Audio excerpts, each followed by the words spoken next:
है 1 अगस्त 2025 दिन शुक्रवार। वेलकम बैक सुप्रभात न्यूज छत्तीसगढ़। चलिए देखते हैं छत्तीसगढ़ की 25 फटाफट बड़ी खबरों को। इससे पहले न्यूज को आप कहां से देख रहे हैं कमेंट बॉक्स में हमें जरूर बताएं, साथ ही वीडियो को लाइक करें। छत्तीसगढ़ के सरकारी स्कूल में मोबाइल ऐप से लगेगी हाजिरी, शिक्षकों और प्रिंसिपल का बदलेगा कामकाज। छत्तीसगढ़ के सरकारी स्कूल शिक्षा प्रणाली में एक बड़ा तकनीकी बदलाव होने जा रहा है। स्कूल शिक्षा विभाग ने बीएस की अटेंडेंस ऐप को लागू करने की तैयारी पूरी कर ली। इस मोबाइल एप्लीकेशन से अब शिक्षकों और छात्रों की उपस्थिति मोबाइल से ही दर्ज होगी। ऐप के माध्यम से न केवल हाजिरी लगेगी बल्कि छुट्टियों की जानकारी, कक्षा संचालन और रियल टाइम मॉनिटरिंग भी संभव होगी। अगस्त महीने में 10 दिन बैंकिंग सेवाएं ठप रहेंगी, समय रहते निपटा ले जरूरी काम। अगस्त का महीना त्योहारों और राष्ट्रीय अवकाशों से भरा हुआ रहेगा। छत्तीसगढ़ में इस बार 10 दिन बैंकों में छुट्टी रहेगी। रक्षाबंधन, स्वतंत्रता दिवस, कृष्ण जन्माष्टमी और हरतालिका तीज जैसे कई बड़े त्योहारों के चलते बैंक बंद रहेंगे। 882 पदों पर होगी सीधी भर्ती। रोजगार और लोन मेला 14 अगस्त को। नारायणपुर व अन्य जिले के शिक्षित युवक और युवतियों को सूचित किया जाता है कि कार्यालय जिला रोजगार और स्वरोजगार मार्गदर्शन केंद्र नारायणपुर द्वारा 14 अगस्त दिन गुरुवार को लाइवलीहुड कॉलेज परिसर गरांजी नारायणपुर में पूर्वाह्न 11 बजे से अपराह्न 3 बजे तक निम्न पदों पर भर्ती करने हेतु 1 दिवसीय प्लेसमेंट कैंप और लोन मेले का आयोजन किया जाना प्रस्तावित है। डीएमएफ के नियम में बदलाव को मंजूरी। नवा रायपुर में 8 एकड़ में बनेगी क्रिकेट एकेडमी। नवा रायपुर में अत्याधुनिक क्रिकेट एकेडमी बनेगी। प्रदेश सरकार इसके लिए छत्तीसगढ़ स्टेट क्रिकेट संघ को 8 एकड़ जमीन देगी। ये फैसला मुख्यमंत्री विष्णुदेव साय की अध्यक्षता में बुधवार को हुई कैबिनेट की बैठक में लिया गया। रक्षाबंधन पर्व पर बिलासपुर जोन की 4 passenger train cancel. Sambalpur station में चलेगा काम। रेल प्रशासन ने इंफ्रास्ट्रक्चर डेवलपमेंट के नाम पर 4 पैसेंजर ट्रेन को फिर से कैंसिल कर दिया।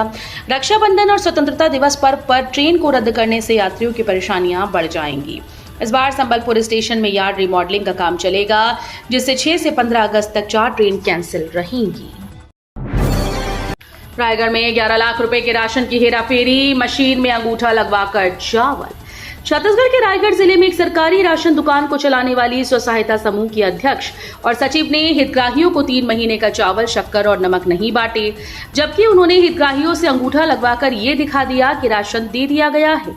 इस धोखाधड़ी की शिकायत पर अब पुलिस में मामला दर्ज कर लिया गया और जांच शुरू हो गई। रक्षाबंधन से पहले मिलावटी खाद्य पदार्थों पर कार्रवाई। मुंगेली में प्रशासन ने किया दुकानों का निरीक्षण। मुंगेली में रक्षाबंधन त्योहार से पहले जिला प्रशासन ने मिलावटी और नकली खाद्य सामग्री के खिलाफ सघन निरीक्षण अभियान चलाया। कलेक्टर कुंदन कुमार के निर्देश पर एसडीएम मुंगेली पार्वती पटेल की ओर से गठित खाद्य और औषधि प्रशासन राजस्व विभाग की संयुक्त टीम ने विभिन्न खाद्य प्रतिष्ठानों का औचक निरीक्षण किया।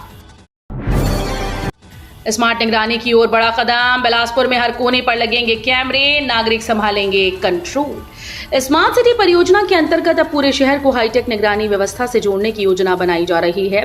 आईटीएमएस की तर्ज पर नगर निगम क्षेत्र के हर कोने में विशेष सीसीटीवी कैमरे लगाए जाएंगे, जिन्हें केंद्रीकृत कमांड और कंट्रोल सेंटर से जोड़ा जाएगा। इसका संचालन प्रशासन नहीं बल्कि नागरिकों के द्वारा गठित कमेटी करेगी। रायपुर के 90 से ज्यादा गांव में जमीन खरीद बिक्री पर लगी रोक। 4 बड़े प्रोजेक्ट पर शुरू होंगे काम। प्रशासन ने राजधानी के आसपास के 90 से ज्यादा गांव की जमीन की खरीद बिक्री पर रोक लगा दी। इससे जरूरतमंद ग्रामीण अपनी जमीनें बेच नहीं पा रहे हैं। इसी तरह कोई भी गांव में जमीन खरीद नहीं पा रहा है। दरअसल रेलवे, पाइपलाइन, सड़क और टाउनशिप से जुड़े 4 बड़े प्रोजेक्ट शुरू हो रहे हैं। इसके लिए जमीन का अधिग्रहण किया जा रहा है। ग्राम संपदा ऐप से पंचायत परिसंपत्तियों का होगा पारदर्शी डिजिटलीकरण। छत्तीसगढ़ के उप मुख्यमंत्री विजय शर्मा की अध्यक्षता में महानदी भवन मंत्रालय में पंचायत और ग्रामीण विकास विभाग की बैठक हुई। बैठक में चर्चा की शुरुआत पंचायतों के माध्यम से अविवादित नामांतरण और बंटवारे की प्रक्रिया से हुई। उप मुख्यमंत्री ने कहा कि अब ग्राम पंचायतें अपने अधिकार क्षेत्र में अविवादित राजस्व मामलों का भी समाधान कर रही हैं। पर्यटन विकास को नई दिशा। 8 प्रमुख स्थलों के लिए कार्य योजना तैयार। रोजगार और ब्रांडिंग पर रहेगा फोकस। पर्यटन को आर्थिक और सांस्कृतिक विकास का आधार मानते हुए खैरागढ़, छुईखदान, गंडई जिले में अब सुनियोजित रणनीति के तहत पर्यटन स्थलों का विकास किया जाएगा। इसी उद्देश्य से कलेक्टर इंद्रजीत सिंह चंद्रवाल की अध्यक्षता में जिला पर्यटन समिति की बैठक आयोजित की गई, जिसमें पहले चरण में 8 प्रमुख स्थलों के समग्र विकास की कार्य योजना को मंजूरी दी गई। अब नक्सल फंडिंग पर भी गिरेगी ईडी की गाज। रायपुर में हुई बड़ी बैठक में तय हुआ नया प्लान। नक्सल समस्या को जड़ से खत्म करने के लिए केंद्र और राज्य सरकार की कोशिशों को अब प्रवर्तन निदेशालय का साथ मिलेगा। रायपुर में हुई एक उच्च स्तरीय बैठक में यह फैसला लिया गया कि अब टेरर फंडिंग के मामलों में ईडी और राष्ट्रीय जांच एजेंसी मिलकर संयुक्त अभियान चलाएंगी। इस अहम बैठक में छत्तीसगढ़ सहित झारखंड, उड़ीसा, महाराष्ट्र, तेलंगाना, आंध्र प्रदेश, मध्य प्रदेश और उत्तर प्रदेश के वरिष्ठ पुलिस अधिकारी जैसे आईजी व डीआईजी स्तर के अफसर शामिल हुए। माल व सेवा कर संशोधन विधेयक पारित। छत्तीसगढ़ में व्यापार और वाणिज्य को मिलेगी नई गति। छत्तीसगढ़ सरकार द्वारा पारित माल और सेवा कर विधेयक 2025 राज्य में व्यापार और वाणिज्य को सरल, पारदर्शी, सुविधाजनक बनाने की दिशा में महत्वपूर्ण कदम है। इस संशोधन विधेयक का मुख्य उद्देश्य व्यापारियों को कानूनी राहत, कारोबारी प्रक्रियाओं को सरल बनाना, कर मामलों का शीघ्र निराकरण और राज्य की अर्थव्यवस्था को मजबूती प्रदान करना है। आईआईएम रायपुर में जन नेता अनुज शर्मा देंगे व्याख्यान। ज्ञान वर्षा सीरीज में आमंत्रित किए गए मुख्य वक्ता। छत्तीसगढ़ के लोकप्रिय जनप्रतिनिधि, बहुप्रशंसित अभिनेता और सामाजिक चेतना के सक्रिय हस्ताक्षर दरसीवा विधायक अनुज शर्मा को भारतीय प्रबंध संस्थान रायपुर के द्वारा आयोजित ज्ञान वर्षा सीरीज में मुख्य वक्ता के रूप में आमंत्रित किया गया है। ये प्रेरणादायक संगोष्ठी शनिवार 2 अगस्त 2025 को साय 3 बजे से 4 बजे तक आईआईएम रायपुर परिसर में आयोजित की जाएगी। भूमि त्रुटि सुधार को लेकर सीएम से मिला प्रतिनिधि मंडल। मनेन्द्रगढ़ नगर पालिका के बाजार क्षेत्र में रह रहे लोगों की जमीनें राजस्व विभाग की त्रुटि से लीज की जमीन घोषित हो गई, जिससे यहां मकान और दुकान बनाकर रहने, व्यापार कर रहे लोगों को कई तरह की दिक्कतों का सामना करना पड़ रहा है, जिसके सुधार करने को लेकर शासन स्तर पर कई बार मांग की गई, लेकिन आज तक यहां रहने वाले हजारों लोगों को पट्टा नहीं मिल पाया। जबलपुर से रायपुर तक 3 अगस्त से चलेगी पहली इंटरसिटी। एक चेयर एसी के साथ गाड़ी में 15 कोच होंगे। जबलपुर से रायपुर तक 3 अगस्त को पहली इंटरसिटी ट्रेन चलेगी। ये इंटरसिटी रोजाना जबलपुर से सुबह 6 बजे रवाना होगी और करीब 8 घंटे के सफर के बाद दोपहर 1:50 पर रायपुर स्टेशन पहुंचेगी। लंबे समय से इस रूट पर नई ट्रेन चलने का इंतजार था। अब रेलवे ने इस संबंध में आधिकारिक नोटिफिकेशन जारी कर दिया है। चिरमिरी में फैला पीलिया, 40 से ज्यादा मरीज भर्ती। छोटी बाजार सबसे ज्यादा प्रभावित। एमसीबी जिले के नगर निगम चिरमिरी में पीलिया के मरीजों की संख्या लगातार बढ़ रही है। जिला अस्पताल में अब तक 40 से ज्यादा मरीज भर्ती हैं, जिनमें ज्यादातर बच्चे हैं। इसके अलावा कई लोग प्राइवेट हॉस्पिटल्स और घरों में इलाज करा रहे हैं।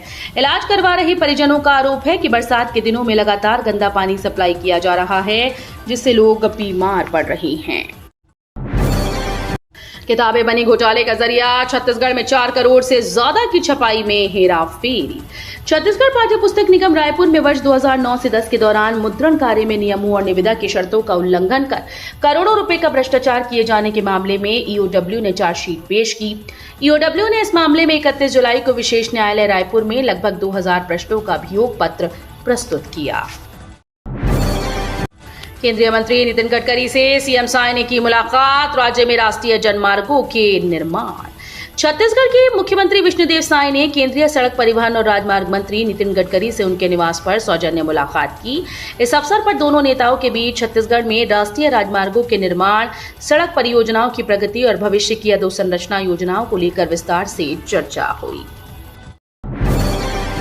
बस्तर को आकांक्षी जिला श्रेणी में मिला राज्य स्तरीय गोल्ड मेडल, तो इस विकास खंड को मिला कांस्य पदक। छत्तीसगढ़ के बस्तर जिले को राज्य स्तरीय आकांक्षी जिला श्रेणी में गोल्ड मेडल से सम्मानित किया जाएगा। ये पुरस्कार 2 अगस्त को रायपुर में आयोजित राज्य स्तरीय कार्यक्रम में प्रदान किया जाएगा। इस क्रम में बस्तर जिले के तोकापाल विकास खंड को आकांक्षी ब्लॉक श्रेणी में कांस्य पदक से सम्मानित किया गया है।